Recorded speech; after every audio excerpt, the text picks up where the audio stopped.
Back from the dead.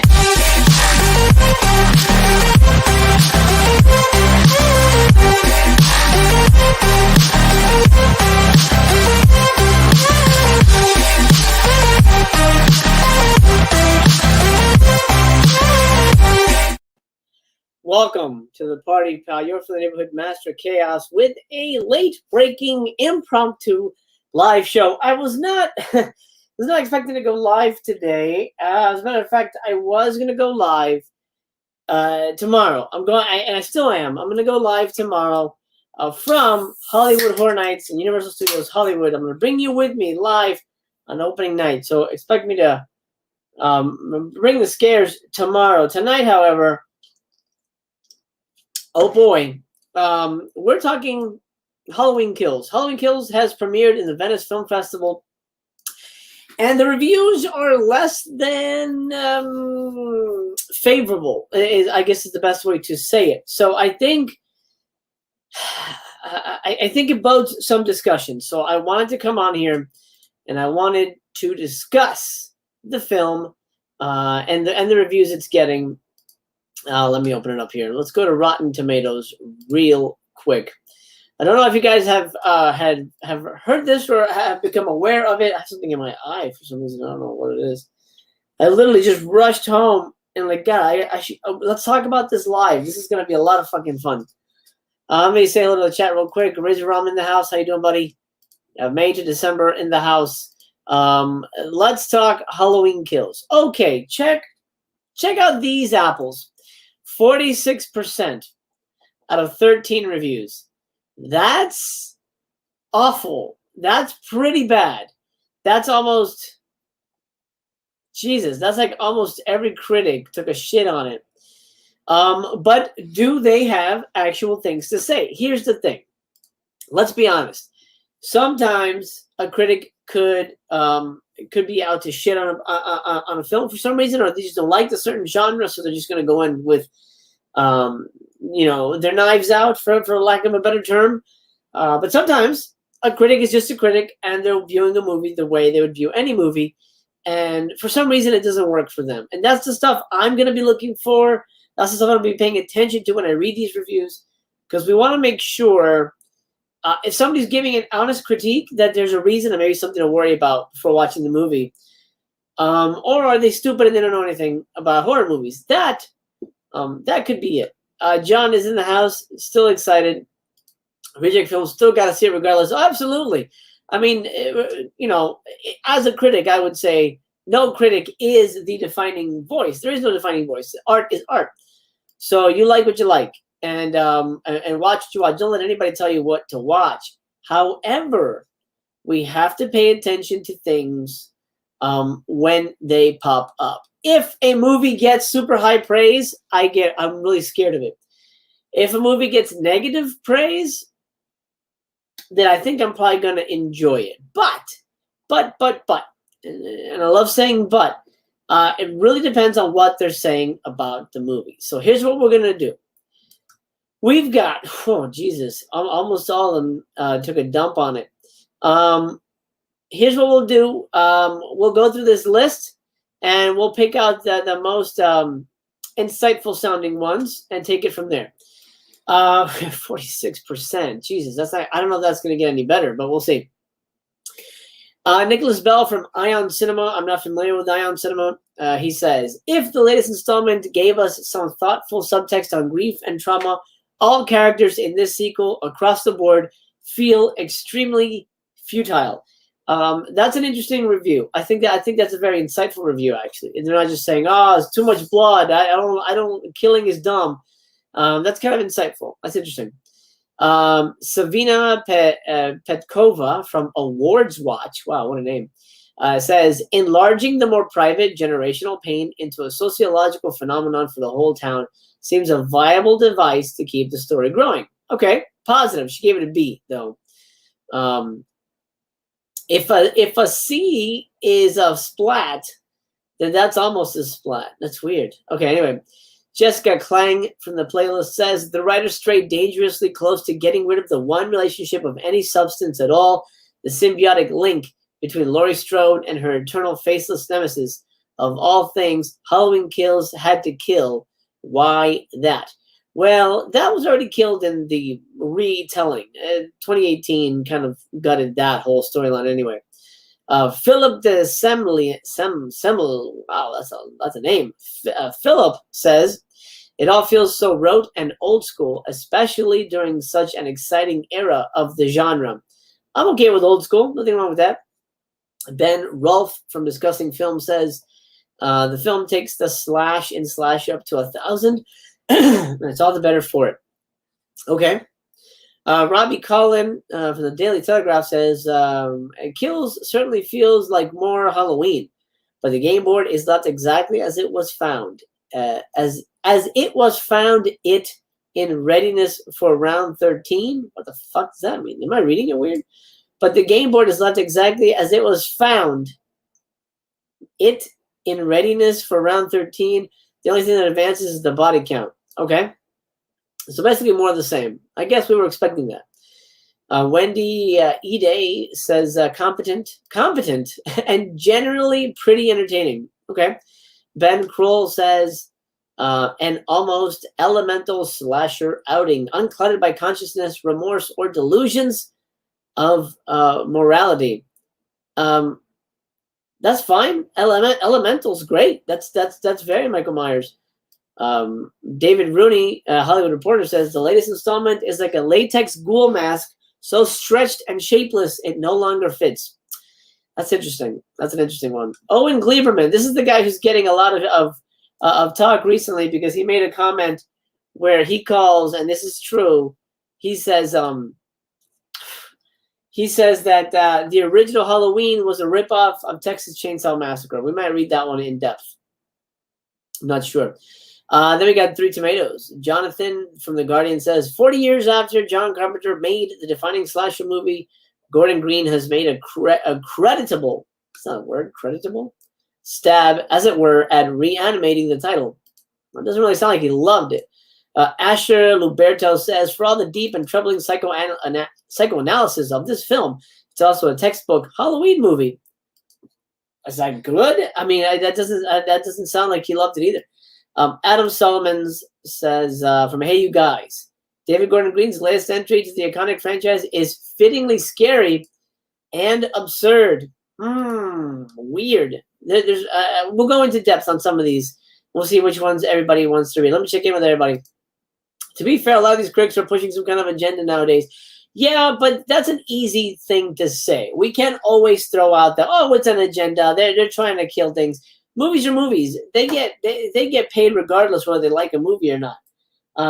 And if we're talking Hollywood agendas, horror movies are all about girl power and stuff like that. So it doesn't seem to me like they would want to shit on something that's girl power centric.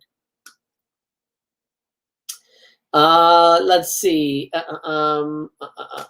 Reject films. Horror movies always get a bad reputation and harder to get good ratings as opposed to regular movies. Not always the case. Not always the case. Scream got really good reviews. Us is a shit movie, but it got really good reviews. I believe the original, not the original, the recent 2018 Halloween got really good reviews. Jeremy, welcome to the party, my friend. Aaron, what's up, man? You're on vacation. What are you doing here? Get off of YouTube. Getting rid of the sister angle was the best decision ever made.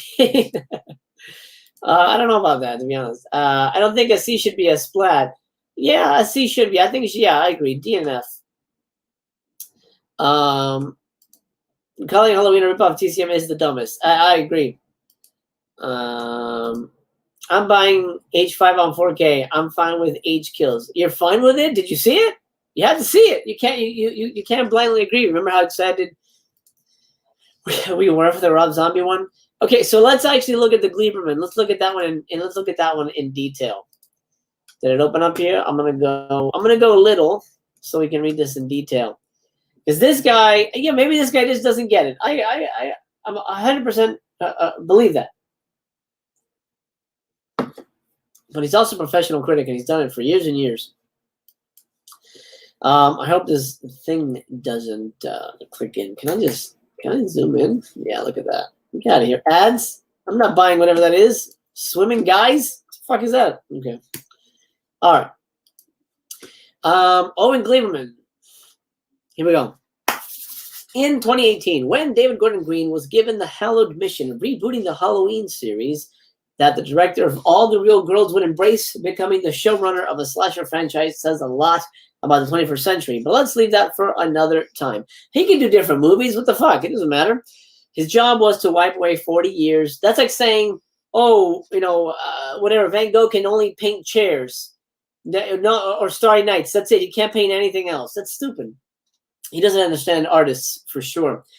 His job was to wipe away 40 years of bad sequels and to restore the lurchy cinematic gamesmanship, the perfectly timed shock cut ingenuity, and the scary classic mystique of the 1978 Halloween. Here we go. That the original was itself a mayhem by the numbers knockoff of Texas Chainsaw Massacre says a lot about the state of horror movies back then. But let's leave that for another time. Let's leave that for another time, you piece of shit. You don't know anything about fucking... what a dumbass. Oh, Jesus. What a dumbass. Okay. The mission was accomplished. Halloween, the reboot that we promised this time is actually good and not just a cheap rip-off imitation. It had the same relation to the 1970 Halloween that The Force Awakens did to Star Wars. It wasn't a real thing, but an incredible simulation. I agree with that. Green had the craft and spirit to mimic John Carpenter's elemental midnight B-movie canniness. The movie was just diverting and scary enough, and it got to remind the whole world of how cool in her stalwart fear and fight Jamie Lee Curtis always was. Okay. Now we get to the review, and now I cannot promise that they're not supposed to put spoilers in. If I see anything that's going to be spoiler-y, I'll stop reading and I'll just close the page. But just a warning about that. I cannot promise that I can avoid spoilers as we continue further. So just keep that in mind. By the way, if you're new here, do drop me a subscribe. At least consider doing so, and drop me a like. It helps the video, helps the channel, all that good stuff. If you're in the neighborhood Mastercast, thanks you very much. Let me see. Let me go back here.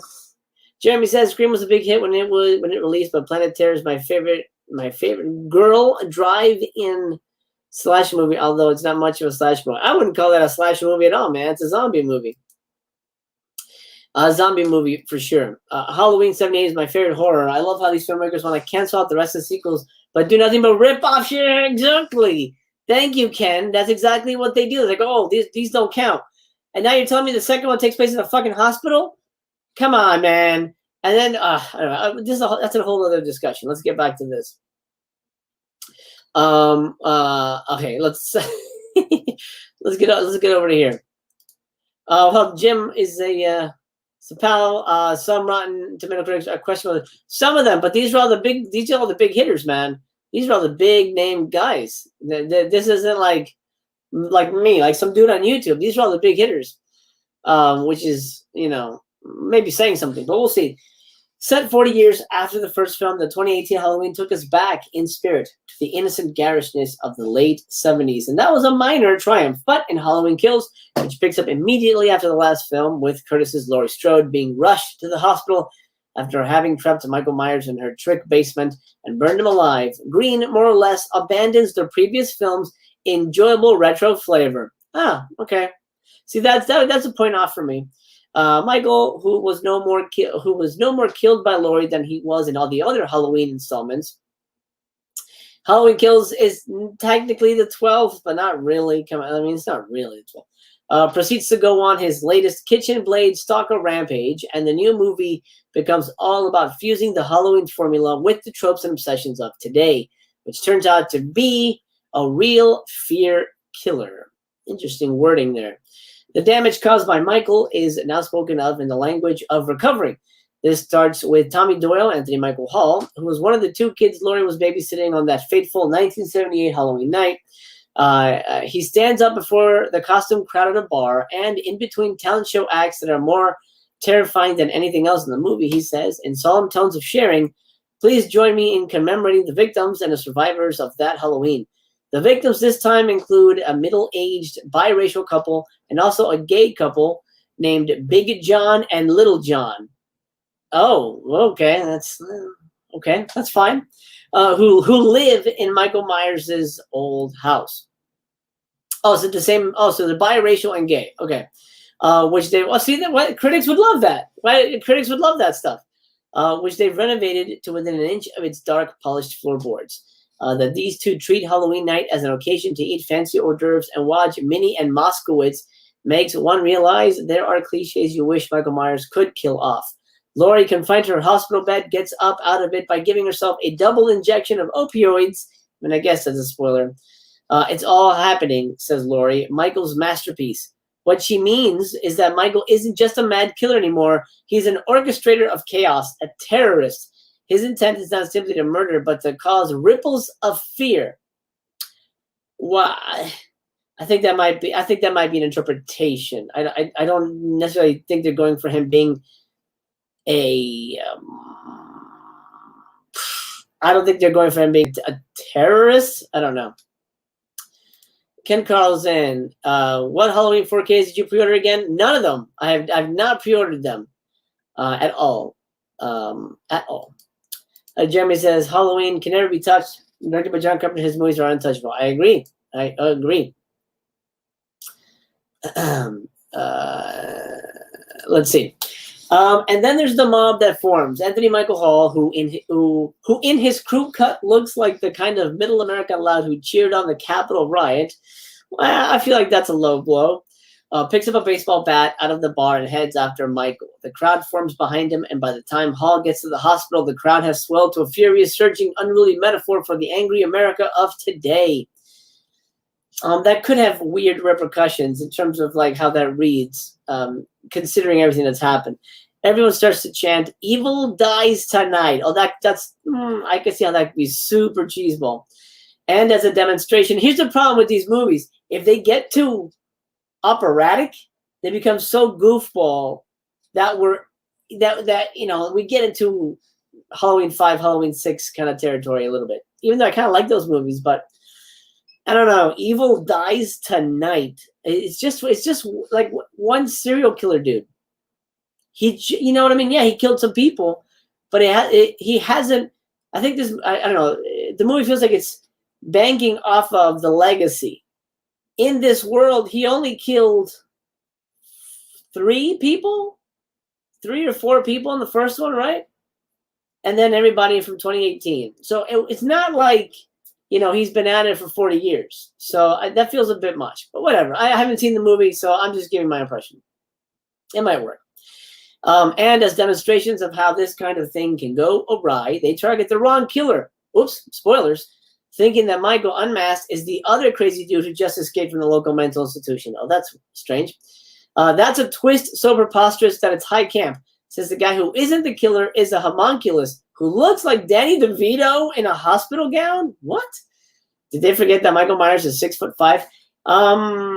That seems spoilery. I'm sorry if I'm if these are spoilery, guys. I don't know if I should read anymore.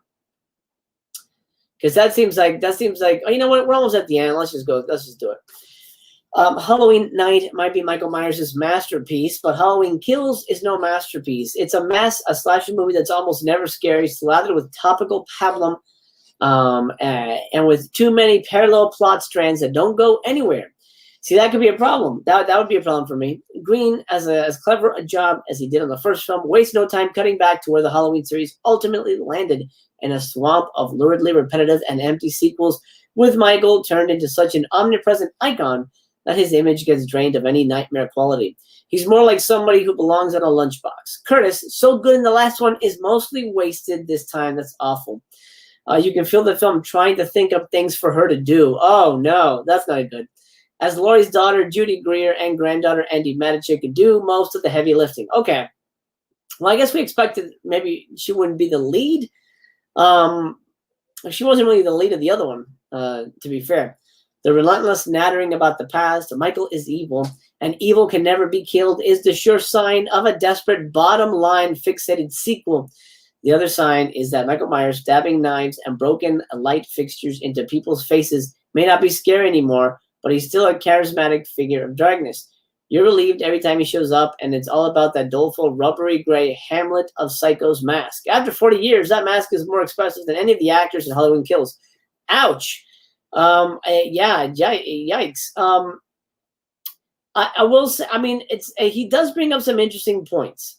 I wouldn't want just a kill fest because they say, oh, well, we're getting rid of the sequels. This is the real sequel. So if you're just giving us the same thing over and over again, then what are you bringing new to the party? Something they also said, and I can't find that anywhere.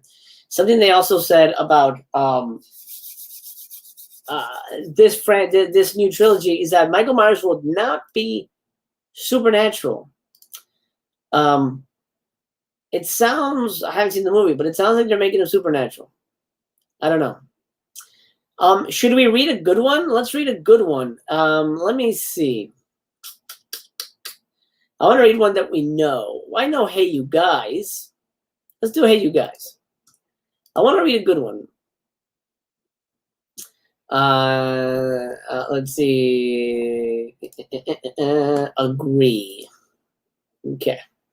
Let me check in with the chat real quick. How's everybody doing?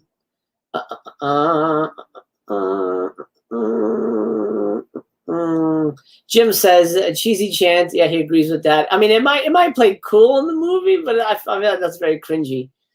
Let's see.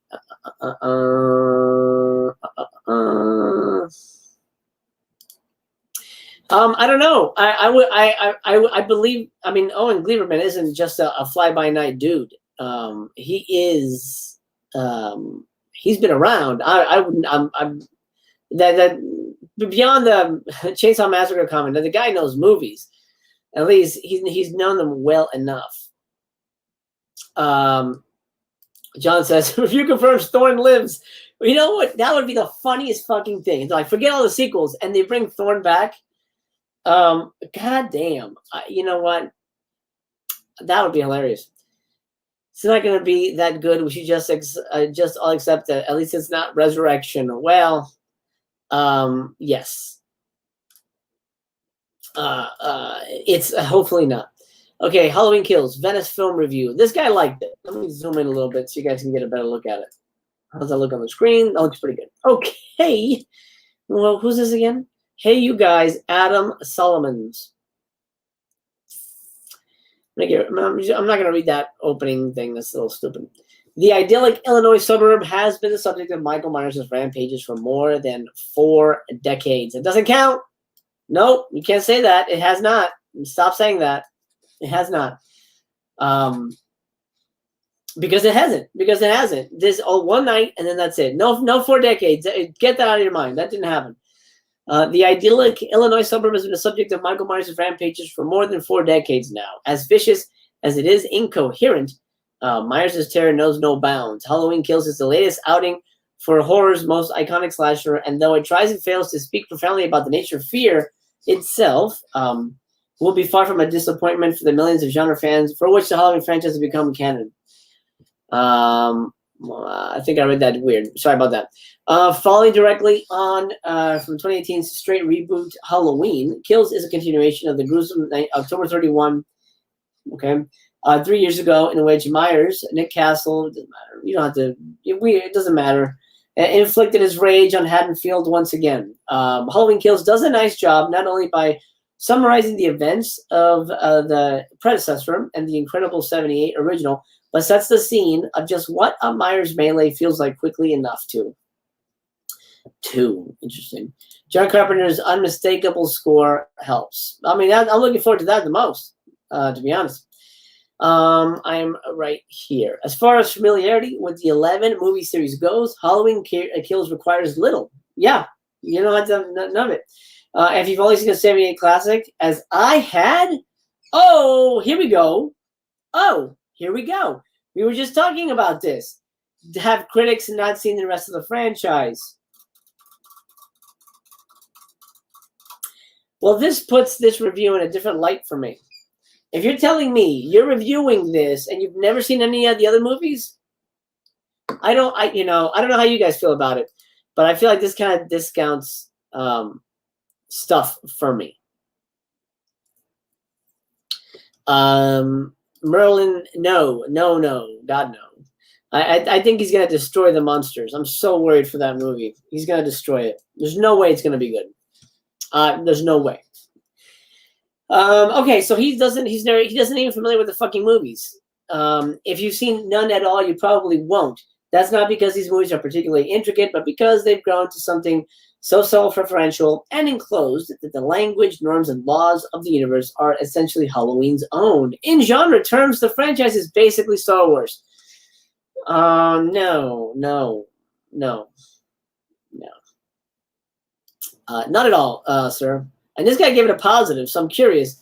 One key difference being there's a single day of the year in which these films work best. And much like 2018's Halloween was a striking return for the franchise, a movie you've only seen one of, in commercial terms, as much as artistically, Halloween Kills might do fantastically well on the days around October 31st. Okay? I'm tempted to say it'll do as much to save cinemas as Tenet did last year. What the fuck? This guy's review doesn't make any sense. What? Did you like it or not? I can't tell. He gave it a fresh tomato. And like Nolan's most recent film, Halloween Kills puts style first and substance second. I mean, let's be fair, substance wasn't a big part of the Halloween franchise.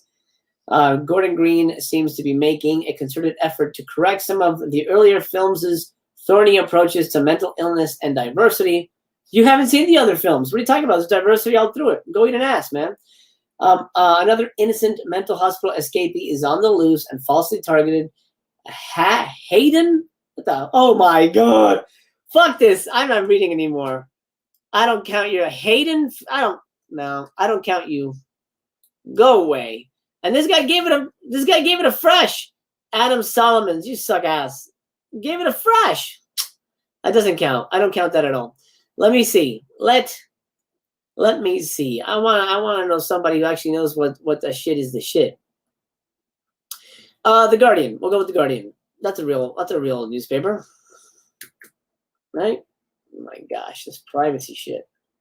What the hell is this? Are you gonna be a bitch? No, he's not gonna be a bitch. All right.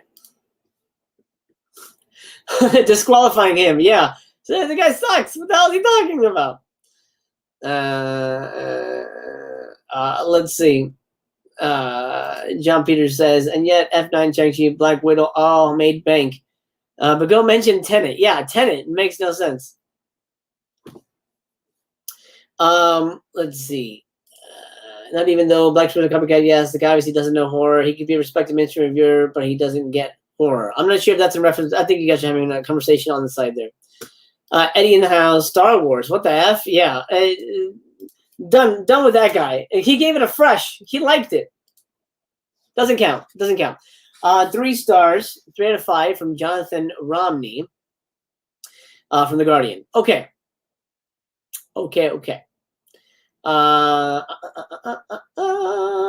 It's Halloween 20. Maybe I should just skip this shit. Like the first, because we all know all that stuff.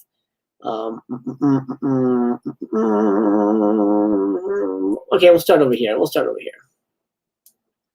40 years after John Carpenter made the defining slasher movie, director David Gordon Green has made a creditable stab, as it were, at reanimating the title. Green is an occasional indie auteur who leads a double life as a mainstream stalwart and showed in 2018 Halloween reboot, what did I say?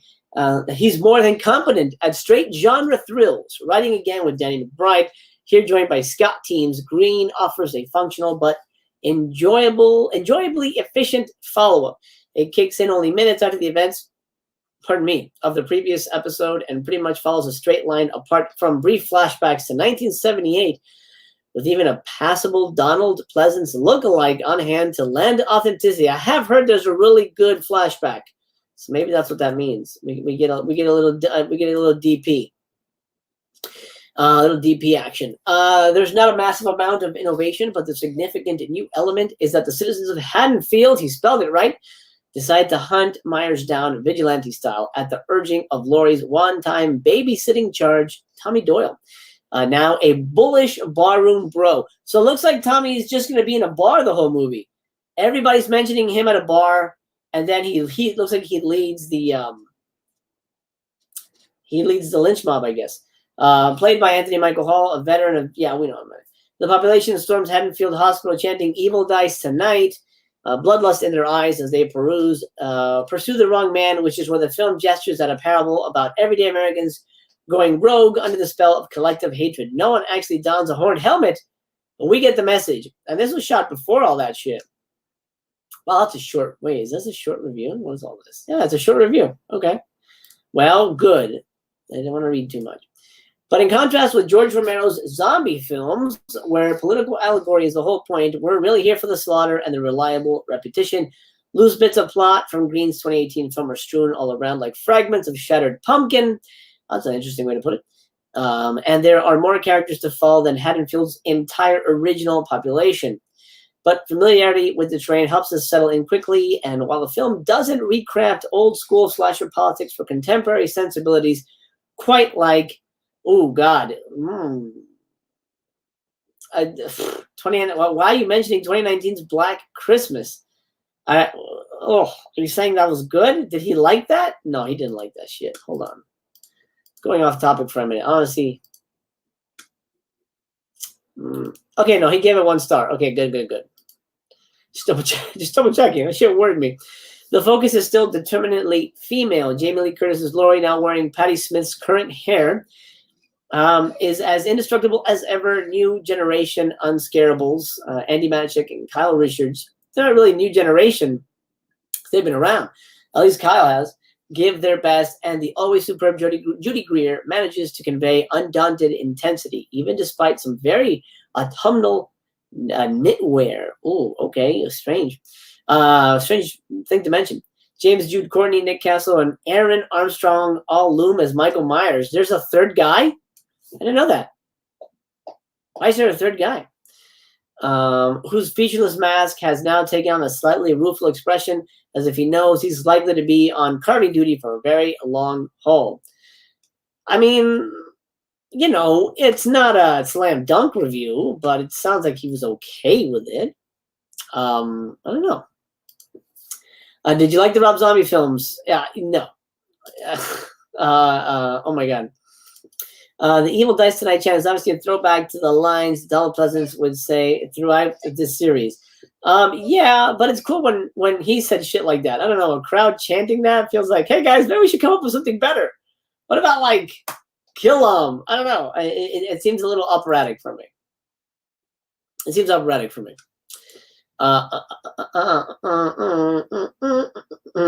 Let's read a splat. Let's read a splat.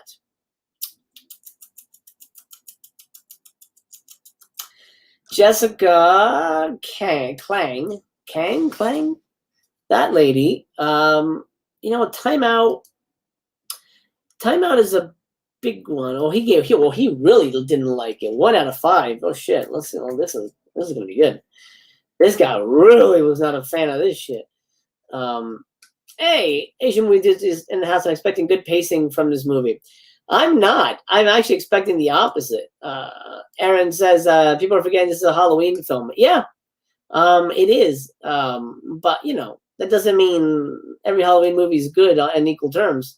Bullet Blake, I'm looking forward to it. Not sure if it'll be good or not. Time will tell. There's only one way to find out. But the early reviews, I think, are always so interesting to me. When somebody praises a movie like, "Oh, it's the greatest movie ever made," worry. But when it's mixed like this, then I start to pay attention. And this is again, what the hell's his name? He didn't write his name on it. Phil Desmeon from Timeout. 1 star. Violent but unscary, this clunking slasher film sees a franchise coasting on long past glories. You can't. No, there's no long past. There's only 2 other movies according to this movie. Blood-caked, lumbering, seemingly unstoppable. Halloween is the franchise that refuses to die. 43 years and 12 movies on, with a 13th to come, and Halloween ends. Doesn't count. Doesn't count. You can't count it like that. The latest installment is not an installment. I mean, I guess it is, but it's not part 12. I think they should forget that. Is a bland slog of a reboot sequel with the same old gore, but no new moves. Yeah, I was worried about that. If it doesn't bleed out soon, it may outlive us all. Back again to haunt the small town of Haddonfield is stabby masked maniac Michael Myers. He survived the fiery denouement of director Gordon Green's first contribution to the Halloween industrial complex. 2018's briskly effective Halloween, and now Myers is picking up where he left off on the same night. Is this a review to his? Is this a link to his review? He liked it. Look at that shit. Same guy? Hold on. No, different reviewer. But Time Out liked it. So they like the franchise, at least here at Time Out. Different reviewer though. All right, get back to right about here. Right off the bat, that setup has a problem. The film's putative headliner is original Final Girl Jamie Lee Curtis's Laurie Strode, but she's been stabbed, and in a Halloween 2 retread, which I don't like. I really don't like that she's in a hospital for the second one. I feel it's really lame. Is laid up in a hospital bed. It leaves her daughter, a game Judy Greer, and granddaughter Andy Matichek to join Haddonfield's rabble-rousing Myers expert Anthony Michael Hall in a disorganized manhunt. As Myers' grisly killings play out in the darkened suburbs, angry locals congregate at the hospital. Why is a valid question. It is. That is a valid question. Curtis eventually limps from her bed to try to inject life into all this, first jabbing morphine into her leg with a seriously OTT howl of pain that gives the movie its biggest, maybe only laugh. But she's soon back in bed, defeated by the chaos unfolding in the wards outside. Hey, it's not me. I had nothing to do with it. That sucks. I really hope I hope she's not in bed the whole movie. That would be a little disappointing. There's some passing suggestion that all this is Myers' plan all along, a devilish scheme to have an angry mob with improvised weapons clogging up orthopedics. There's a hint, too, in the Stetson worn by the town's ineffectual sheriff that Gordon Green and co-writers Danny McBride and Scott Teems have Westerns in mind as the lawless mob take over. The system's broken, growls Strode in the spirit of the Duke. The idea vanishes just as quickly. The trio of writers do strain to give Haddonfield a sense of diversity. A gay couple now live in Myers' old family home, while the slaughter is evenly doled out to black and white residents alike. Okay? But there's no racial commentary here. Get Out, it isn't. It shouldn't. It's not supposed to be Get Out. Why would you say that? Obviously, it's not Get Out. Myers is just an equal opportunity killer. Obviously, they have not seen Halloween Resurrection. Slabs of Electro, co-composed by John Carpenter, makes sure Halloween Kills sounds like the original, even if it doesn't feel like it. The body count is high, but the scares barely register, and it all moves with the mechanical rigidity of its villain. Right from an opening that finds itself torn between catering equally for the uninitiated and Halloween devotees. In elegant dashes back to the 1978 original, and that night in 1963, when Michael Myers took his first step to psychodom, are inserted to get everyone up to speed. Interesting. I don't know why that's necessary, but okay. So many half-formed characters from the early Halloween films are introduced, albeit with different actors. Look, it's the guy from 10 Movies Back. It's here from that other sequel. It's her from that other sequel. And then oft in gory but perfunctory fashion. There's barely a reason to get attached to any of them. But they're not bringing anybody back except from the first movie. Anyway. Did you guys hear that? Oh my God. I'm blanking on his name. Paul Rudd. Paul Rudd was, he wanted Paul Rudd to come back. David Gordon Green asked Paul Rudd to come back. That would have been awesome, actually, if you got Paul Rudd to come back. Let me check in with everybody here real quick. The last Halloween film got 79 on Rotten Tomatoes. I wonder what the difference is with this one from the critic's perspective. Exactly. That's what I'm saying. There's a marked difference with this movie. Critics didn't hate the last one. So something is very strange here. Sounds like they upped the violence, and how dare they do that, according to critics. I think that's an easy thing to say, but that doesn't negate what they're saying either.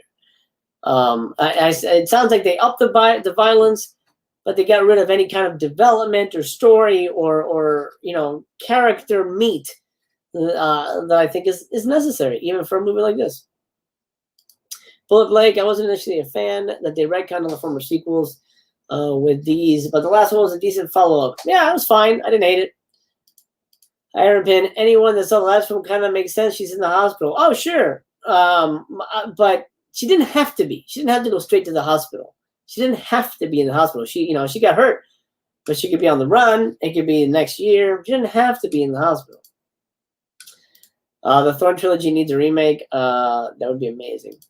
And I'm pretty sure ignoring the sequels is something Carpenter himself wanted. Yeah, he did.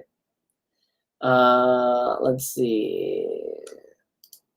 Set in a hospital, it won't be as entertaining as Cold Prey 2. I like that franchise. Those are good movies, man. See if they wanted Rudd out because they're doing Thorn. It was because they'd work together, actually. And since he was bringing Tommy Doyle back, it's like, hey, you're the most famous Tommy Doyle. Are you free? They're not going to reference Part 6, though. Oh, and if you find people doing stupid stuff in the face of a masked maniac, annoying, serious tooth grinding awaits. No script has called for characters to split up with such predictably painful consequences since Kramer versus Kramer. Well played, Phil. It all feels so rote and old school, especially during such an exciting era for the genre. Thanks to Jennifer Kent, Ari Aster, Jordan Peele, Rose Glass, and co. Interesting. They're naming some interesting people. Never mind the fact that its once sturdy beats have been spoofed, homaged, and riffed 1,000 times. In the era of Netflix's Fear Street and The Haunting of Hill House, big screen horror surely has to work harder than this. We got a goddamn massacre on our hands, says the hapless sheriff, and he's right on so many levels. I agree with that. I do agree with that. Again, obviously, it remains to be seen. I'm not telling you to not see the movie, but I think this is so. I think this is just very interesting. They have an underutilized Judy Greer that can help take forefront now. Yeah, apparently she does. Apparently she's like the lead of this new film.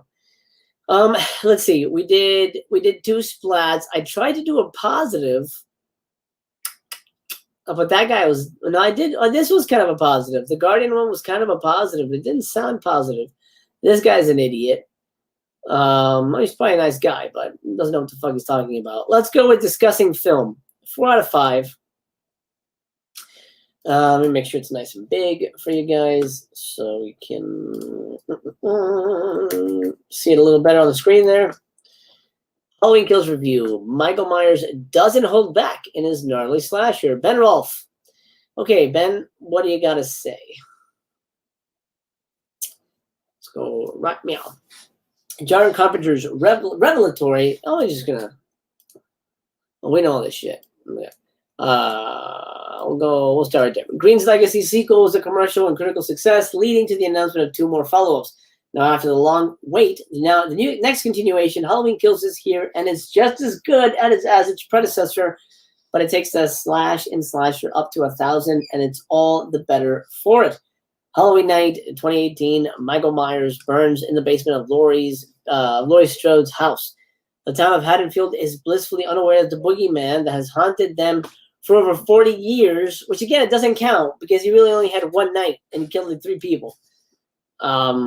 So you can't stop. I feel like that's a talking point the studio gave everybody. You have to mention it's been 40 years because everybody said that.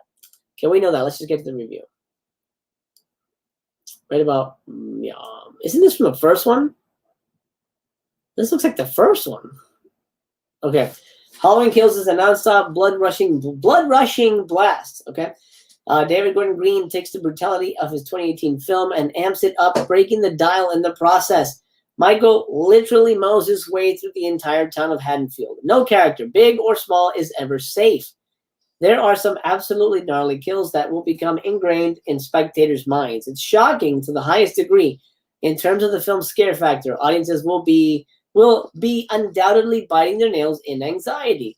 Green successfully keeps the viewer on edge as one anticipates the sudden arrival of Michael's cold knife piercing through his next victim.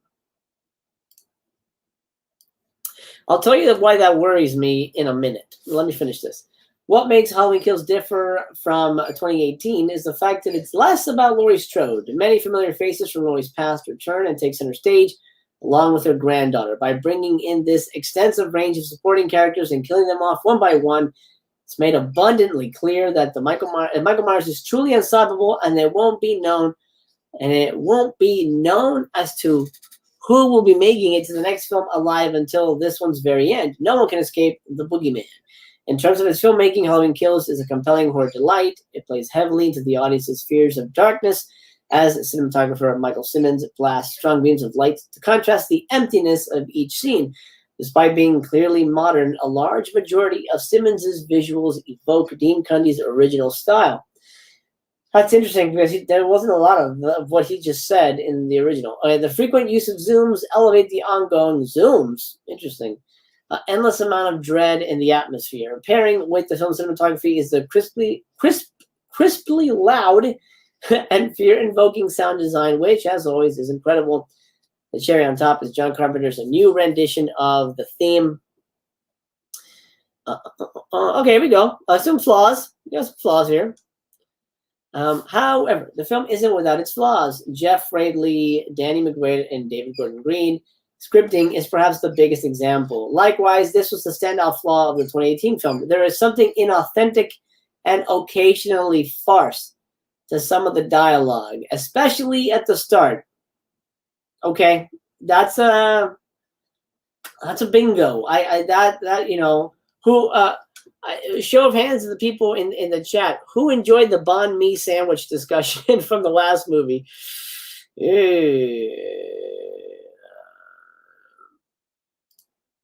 How can you agree with the review on a film you haven't seen? Because I agree with elements, Aaron. And if just like I can watch a review that you've done on YouTube or anybody of a movie I haven't seen, and if you bring up things that I'm aware of in movies and in writing and in crafting a movie, then I know what they're talking about. I'm not going to necessarily say they're right, but I know what they're talking about. We understand as well. Maybe it's then I'd say I'll take it from a filmmaking perspective. As a filmmaker, I review a movie from a filmmaker's perspective always. And that's why stuff like Tough Guys Don't Dance, some people, well, that's fine. I had a good time with it. It's a pass or whatever. I loved it. It's one of the best things ever. I watch it from a different perspective. When I read a review, when I watch a review, I'm looking at it. I'm trying to look at it through the reviewer's eyes. And when they say something that strikes true with me, when it matches another film similar to it, I get it. I know what they mean. I'm not saying they're right, but I know what they mean. I hope that makes sense. However, the film isn't without its flaws. I already read that. Admittedly, Halloween Kills' screenplay gets better as it moves along and is best when all hell is breaking loose. As a slasher, naturally, its best moments are when Michael Myers is chopping down his victims. One can overlook the somewhat archetypal scripting flaws thanks to the sheer entertainment factor of the film. Ultimately, the new avenues that David Gordon Green takes with introducing a wider cast of characters is very welcomed, especially as it emphasizes the sheer inhumane and indestructible nature of Michael Myers. It also goes away from the somewhat frustrating notion that Michael Myers is simply after Laurie Strode and nothing more, when it's clear that it's not his intention. Halloween Kills explores the myth of Michael Myers in a twisted and more psychological manner, as his true nature as an inexplicable force is further made explicit. Halloween Kills is a blood-filled. I love that. What the hell is it? I can't highlight now. A blood-filled roller coaster. Not only will it leave everyone yearning for a conclusion, which they'll get, but it also leaves a lasting, memorable impact. Great. I'm happy. I hope it does. I hope it does a lasting, memorable impact. That's the one thing that this franchise needs, especially since we're going to essentially wrap it up in the next one. Here's why something he said reminded me of a movie I'll be reviewing on Friday. Where was it? Where did I see this? He's talking about the dialogue. Occasionally farce, especially at the start. So here's why this Jim Powers, well said, MC. Thank you, Jim. I do my best. I think, you know, critics are important for a reason, but we shouldn't buy everything a critic says. And specifically, you know, neither me. You know, I just tell it like how I see it, but that doesn't mean I'm 100% right by any stretch of my imagination.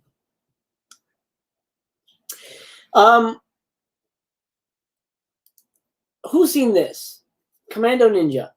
I don't know if you guys got it or whatever. I just saw this tonight. I'm gonna be reviewing it live on Friday with the rest of the partner labels and the VSA.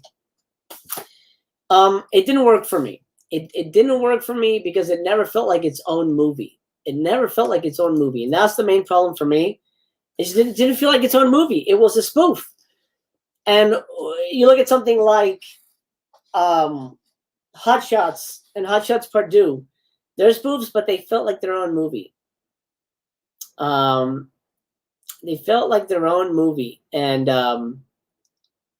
it's essentially a short film. I'll be honest. It's essentially a short film. It's an hour long. It's an hour long, and it ends abruptly. It doesn't. It's almost like the first act of a movie. And that's kind of why I wanted to bring Halloween Kills up, because I had just seen that, and then I was hearing all the Halloween Kills things, and I'm like, shit, this feels like Commando Ninja, because apparently this one ends abruptly as well. I hope it's better. I hope it is better. I hope it feels like a movie. That's the important thing for me. Razor says, I've seen it, was not a fan. Trailer was a big lie. I agree. It really was. Eddie, I hope you like it, man. I hope you like it. Jim says, trailer was fun. The trailer was fun. All right. Let's do one more, and then let's call it a night. I'm doing this for a lot of reasons. Well, you know what? Let's refresh. Let's see if anything's changed in the time that we've been here. Let's go back to this. Let's see if anything's changed. Still 46. Okay. Still 13 reviews. I'm doing this for a lot of reasons, because I find criticism interesting. Obviously, we're all excited for Halloween Kills. We're all excited for you compared it to a bad low-budget film called Commando Ninja. Yeah, absolutely, Aaron. A movie is a movie. A movie is a movie. And the reason this movie didn't work for me is kind of what it sounds like a lot of critics are saying about Halloween Kills. I'm not saying they're the same thing. But things are, I don't know. It just feels like things are leaning in that direction for me.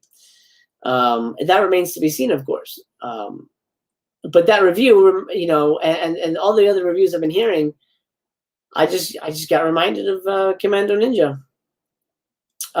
Let's read. So that was a good one. Let's read a splat. Owen is Hollywood Reporter was a splat too. Hollywood Reporter is a big one. I don't know if I have to pay for it. I don't have to pay for it. Okay, good. David Rooney, Hollywood Reporter. Cancel. I don't want updates.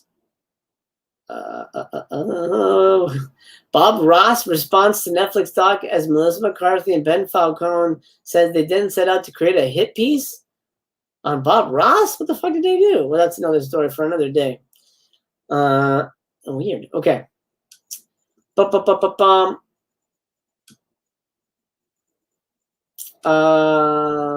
guy's got his knives out. Look at this shit. Evil dies tonight, shout the inflamed townsfolk of Haddonfield, Illinois, more times than you can count in Halloween Kills. Or maybe it's a franchise dies tonight? I might have misheard. Either way, this latest installment is like a latex ghoul mask so stretched and shapeless, it no longer fits. 3 years ago, David Gordon Green successfully breathed a new life into the mythology of Michael Myers by building a story about the legacy of trauma and pitting 3 generations of women from the same family against the psycho slasher introduced by John Carpenter in the influential 1978 horror classic. Green and his co-writers made the smart choice to ignore the multiple disposable sequels and return to the beloved original, picking up the story 40 years later. Okay. Oh, we got a runtime. I don't know if you knew that before. An hour and 46 minutes. Okay. How long was the other one? If anybody in the chat can do some quick research, let me know how much the how much the other one was.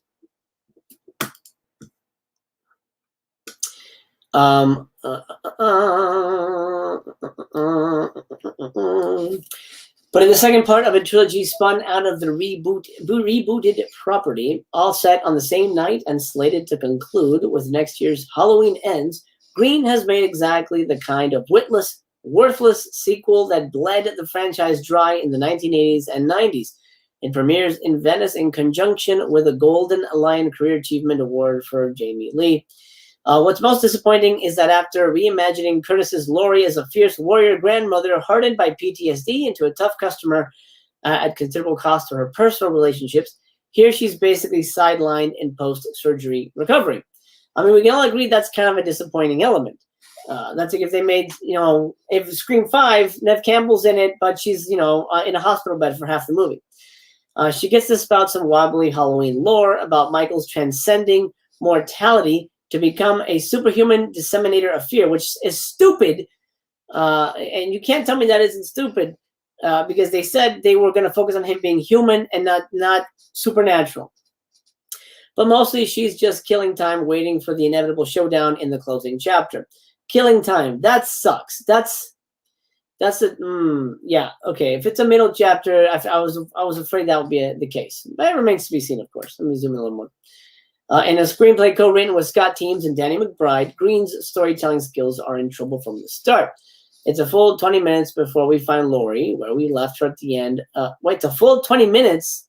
Wait, what? It's a full 20 minutes before we find Laurie, where we left her at the end of 2018's Halloween, clutching a nasty abdominal knife wound in the back of a pickup truck with her daughter. As firefighters speed in the other direction, 20 minutes before? What does that mean? Toward the blaze of the house where Laurie has trapped Michael in the basement, she screams, "Let it burn!" She seems to know already that Michael won't be kind to the first responders. That's awesome.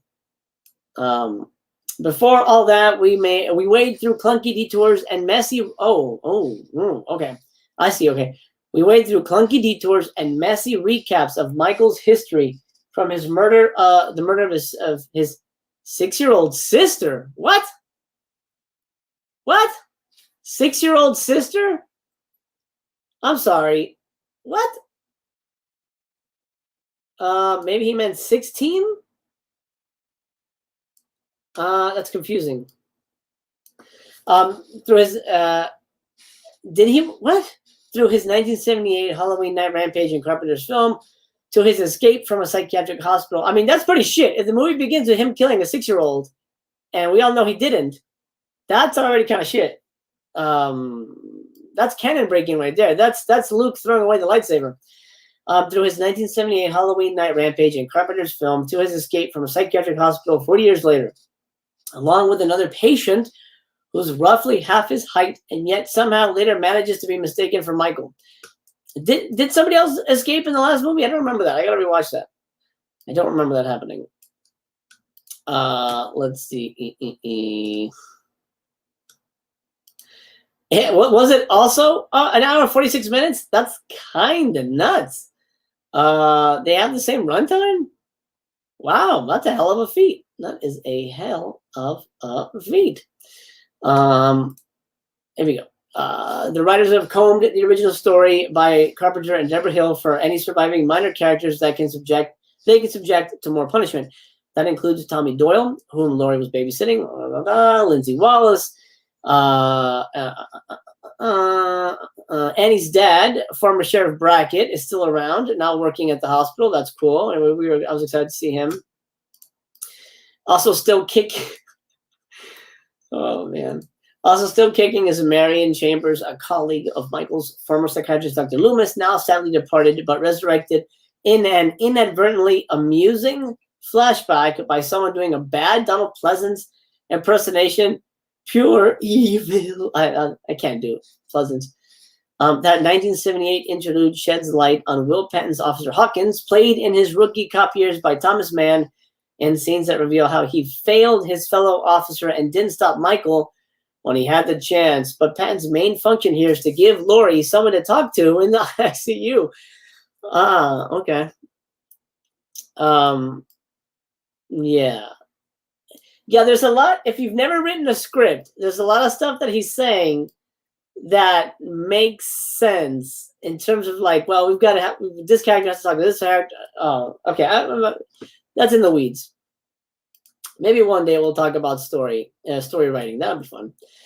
That leaves a whole lot of barely developed characters to hunt down Michael or help pump up his body count, or both. At the nominal center is the posse captained by Hall's blustery bore, Tommy, leading the Evils Die Tonight charge. She's accompanied by feisty Allison, packing heat like Grandma taught her, her boyfriend Cameron, and Cam's father Lonnie, who narrowly escaped. That's the funniest callback. They fucking brought Lonnie back. Green amps up the violence and gore at the expense of actual scares or even a modicum of suspense. This is a curiously numbing bloodbath as the masked Michael supplements his knife skills with everything from a pickaxe to a fluorescent light tube. That's cool. Within the context of Carpenter's laser-focused plotting, Michael's kills were often subversively playful, suggesting a warped sense of humor beneath his psychosis. Here, he's just a mayhem machine going through the motions. I mean, you put this shit on the poster. I was already going to make money. People go, mayhem machine? Fuck yeah. I'm in. That kind of helps sell it. That kind of really helps to sell it. Laurie speaks in odd tones at one point of Michael's masterpiece, stirring up the mob and disseminating chaos. But there's no sense of him having much of a plan beyond eliminating anyone dumb enough to get in his way, or a gay couple called Big John and Little John, in a touch I assume was intended to add some levity. Sufficiently heedless to think they can slap a coat of paint on a haunted house and live there unharmed. None of this is either frightening or fun, unless you get a kick out of watching Judy Greer wield a pitchfork. I could. Perhaps the saddest way in which Green bulldozes the lean and mean essence of the Carpenter mold is how far he strays from the latter's insidious use of music. For those of us who saw the phenomenally successful 1978 indie back before its terrifying power had been diluted by endless riffs and ripoffs, the needling synth notes of Carpenter's score could plant themselves in our heads whenever we entered a dark house. Okay, I'm speaking for myself. Okay, we're at the end here. I felt a genuine jolt of excitement as the first gut-churning electronic rumble is heard over the Universal logo, but as in everything else, restraint has been abandoned. Carpenter's son Cody and Daniel Davies share composing credits with the master, going big and bombastic and layering in vocal elements. Oh, okay. But instead of getting under your skin, the music hammers you over the head. Call it Halloween overkills. Ba-da-dum-dum-dum. Okay. Wow. I don't know what to think. Hey, David, welcome to the party, pal.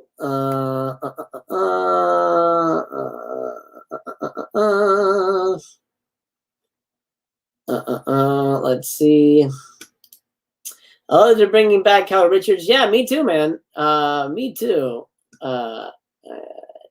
I miss Kim Richards, though. I miss Kim Richards. Fruit Wilder. Oh, yeah, upcoming Screenwriting 101. I'd be up for it, man. I'd be up for it. This was, let's see, Eddie. This was a bad review. This was David Rooney, Hollywood Reporter. Was not a fan. Not a fan.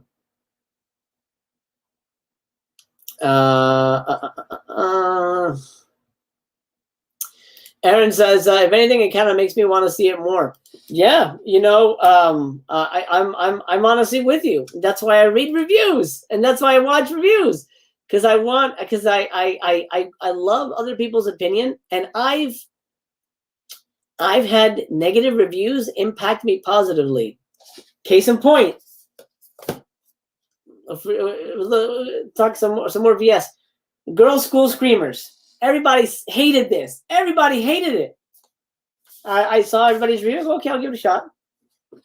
I liked it. I didn't hate it. I mean, I didn't give it a high score, but I didn't hate it. So there is a place for all kinds of reviews. I think if we read overly positive reviews, like we saw with shit like Last Jedi and Rise of Skywalker, we go in expecting, oh shit, it's gonna be great, and then it's junk.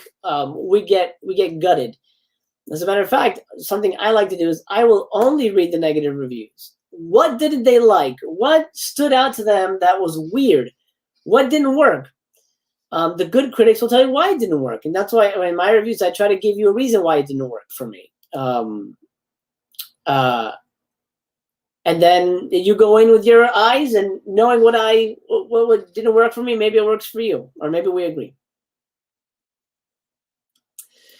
But Aaron, I don't understand. It sounds like we're being combative, and I don't know why that is. Because we're on the same page most of the time.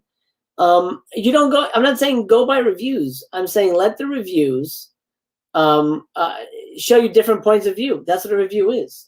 I'm not saying vouch for any review is what you should believe. Never. And the reason I'm highlighting Halloween Kills is because we're all excited to watch it, and it's gotten largely negative reviews, and I was curious why that was. And I think. Oh, okay, buddy. I'm sorry. I thought I don't know. I was sensing some animosity. I wasn't sure what was what. I love you, man. I know you're not that guy, but I was sensing stuff. I don't know if you were mad at the reviewers or me for bringing it up. I don't know. I love you, man. If we take all this with the grain of salt that we should, we'll go in and have a good time with the movie. And hopefully it's good. But the stuff that they brought up in terms of as a writer, man, the stuff that they're mentioning about the pacing, exactly, pal, exactly. That we got. We still have to figure out a way to make that happen. We still have to figure out a way to make that happen. Going with all these as a grain of salt, and it will color your expectations only in a positive light, because you go, you know what, all these people were shitting on it, it can't be that bad. You're probably gonna end up loving the movie. I hope we all do. I really hope we all do. Let's see. Eddie says, I didn't hate Rise of Skywalker. I wouldn't watch it again, but it was all right. I mean, it was no Last Jedi. That's for damn sure. Art says, I go to reviews out of pure curiosity, but ultimately I judge the movie for myself. Absolutely true. That's exactly what you should do. These reviews they come from the Venice Film Festival. There was a big premiere over there. And they also premiered Dune, and Dune didn't get favorable reviews either. So I don't know what actually, funny enough, let's go over there real quick. Funny enough, Dune apparently ends abruptly as well.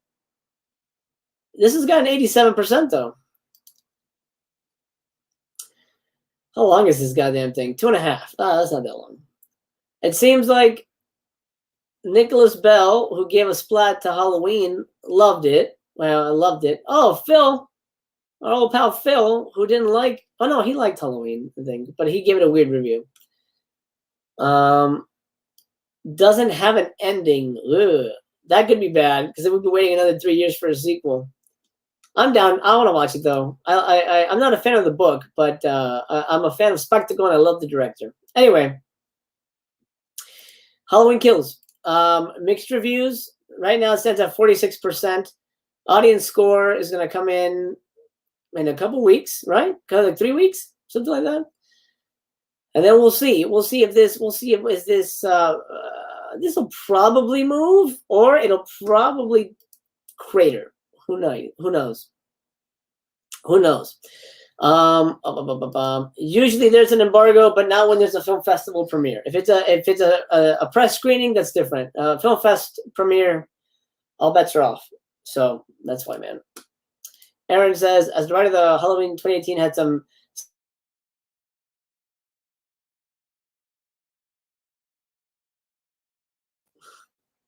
Oh, wow. What happened there? That took like a shit. Sup, would you say this runs all your franchise for you? I know a lot of movies that have done that for me. No, I haven't seen it yet. The franchise is so scattered. It's so shattered that it's you can just pick your favorite timeline and stick with it. So no, I'll have to watch the movie and see what happens. It'll be interesting to see what actual horror sites think. Yes, but even then, I'll be worried because it's like they're the access media. Access media will play nice, like we've seen with Star Wars reviews. I don't know. Let's talk about the real topic. That couple making on the red carpet. I didn't see that. I didn't know that was a thing. Doesn't have an ending because it's part 2 of a trilogy. Oh, sure. Yeah. Absolutely. Wait, part 2 of a trilogy? Are you talking about Dune? Because yeah, I know Dune. They're doing a 2-parter, and that's what I was in reference to. I'm still gonna see it 100%. I can make up my own mind. But where there's smoke, there is fire. Just trying to be realistic and not a total fanboy. Yeah, absolutely. And I think that's important, especially nowadays when movies become so disappointing. We can't go in saying it's gonna be good. It's gonna be good. Scream 5. I'm so fucking worried about Scream 5. I'm so worried. I'm worried. I hope it's good, but I'm very worried because that franchise means a lot to me. Halloween, I like it, but I whatever. If Halloween Kills sucks, it sucks. Fine, I'm not gonna be the end of the world. Halloween 5 sucks. It's not gonna be the end of the world, but it's still disappointing for me. It's not gonna be the end of the world for me. Denise said that part 2 of Dune is dependent on the box office. Part 1 could be a cliffhanger that never gets resolved. That's what that's exactly what it is. That's exactly what it is, man. It is 100% a cliffhanger ending. That's what the reviews are saying. So it kind of just stops, and it's playing on HBO Max, which means they're not going to make as much money as they would have. And it's a 2.5-hour science fiction movie that's pretty dense. I would be very shocked if we saw part 2, and that's disappointing. But apparently there's a 5-hour cut, so maybe we'll get the Villeneuve cut for that one. Anyway, it's late. I gotta put the kids to bed. I just wanted to bring this to your attention. I love talking about movies. If they do this for Scream, I'll come back and do this again because I kind of like Saw 2. Why is this most popular? It doesn't make any sense. Anyway, I love talking about movies, and I love talking about critiquing in general. I think that's so much fun. Denise box office is very spotty. Absolutely. I mean, you look at a movie like Arrival, which is a masterpiece, and didn't make much money at all. I don't know. Yeah. I think I've grown to like his Blade Runner, but it's not something I'm going to revisit very often, or at all. Actually, I've only seen it twice. You're the only YouTuber I broke my vacation embargo for. Well, I'm very honored by that, Aaron. Thank you for joining me. I was shocked to see you here, but go back, enjoy your vacation, and I'll see you back on here when you get a chance, guys.